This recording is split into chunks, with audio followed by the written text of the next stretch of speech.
We are vexed by what's been happening in the last couple of days. Some are vexed by what's in the book and what's in the op-ed. Others are vexed by the president's response there, too.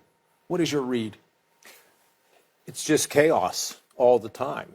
I mean, and it seems like he's the commander of the chaos, whether it's not just this.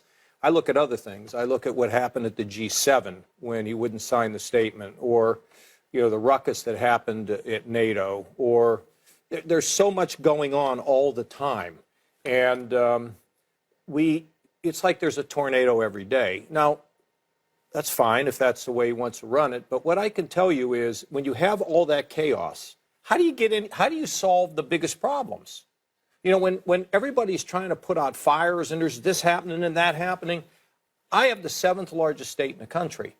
I couldn't deal with all this chaos and be able to achieve anything. So that's what I'm really concerned about, is that things aren't getting done. But his people counter by saying economy, regulations, strength abroad, America's great again. Let's take them all. First of all, the economy is doing well. I give them credit for the fact that they have deregulated. I don't want them to go too far, though. Being able to deregulate, cut down some of the government regulations is useful. Secondly, though, people we argue passed they a have tax. gone too far, by the way. Some have, and I share some of their view. We got the tax bill, but we didn't pay for it. We rang up the debt, so my 2 daughters who are in college now are going to have to pay for it. There should have been tax reform like Reagan did. We didn't get it here. We just got the tax cut. Is it helping? Yeah, it's positive, but over time, the mounting debt is really a problem. Okay, let's talk about what's happened overseas. Okay, we're in these trade wars with everybody, this tariff fight, which I don't know anybody in either party thinks it's a good idea, because at the end, you know what the president had when he came into office?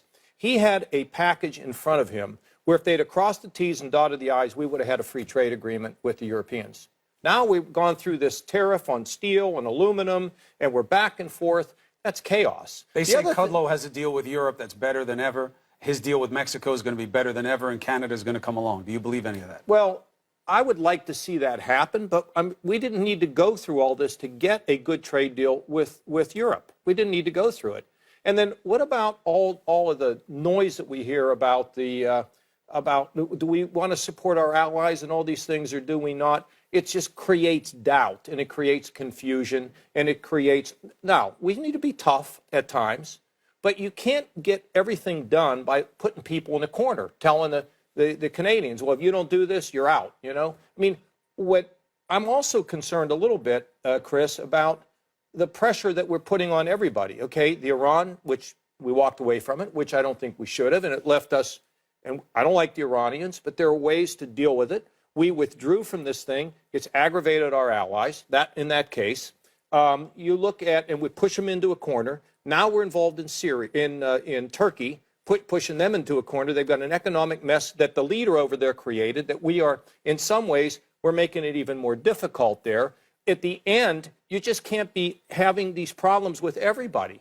If you put people in a corner, if you back a person into a corner or an animal in a corner, you know what happens? Ultimately, they strike or they resent it. That doesn't mean that we should not be tough, but we have to be more selective, and we have to recognize we need our allies. Let me give you one more, the Chinese. We need our allies to be working with us to tell the Chinese to knock off the ripoffs, to tell the Chinese that we expect better behavior out of them. Who do we go have a meeting with? I mean, I talk to these people around the world they're just really uncertain about where we are. And he says that's a strength for him. And his people say this is all style. I've fought that notion because I don't believe it's stylistic, and I think the last 2 days have proven that. This is not a management style. If this is true, by any measure, what's in the Woodward book, what we read in that op-ed today, there's a problem going on in that White House that you see as a contagion in terms of every situation you've just seen, the chaos to get to a point that you could have gotten to otherwise, always using hostility, using aggression, where at some point you're going to have to act or be acted upon. Those are real problems. No one in your party stands up about it. Look, I learned early on in my job when I had a fight with the unions that, and sometimes you have to fight and stand tough, but if you do it all the time, it's distracting. You can't achieve your bigger purposes, and it's not about some you know, it's not about I win, you lose. The other thing is when you look at the Congress, though, it's like 24 hours since John McCain was put to death. And look at this circus of a hearing that's going on. Here's what I think at the end. The federal government right now is not functioning. And, you know, every time I talk to your folks, I say, we have to begin to solve many of these problems where we live.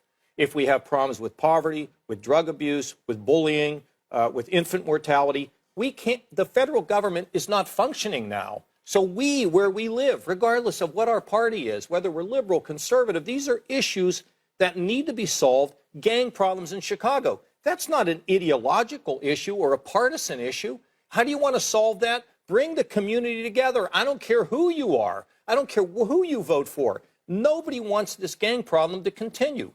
We can work together as a community to solve these things. And I've been part of some of it, and we need to do that around the country. So instead of people sitting around worrying all the time about what's happening in Washington, we got to get off the couch and figure out what we can do where we live, Chris. That is the antidote to all the partisanship and the breakdown in Washington. At some point, they'll get their act together, and then we can have them do some things. But right now, I don't know what they can accomplish. I take the message. I do believe that most things that we've seen start at a local level.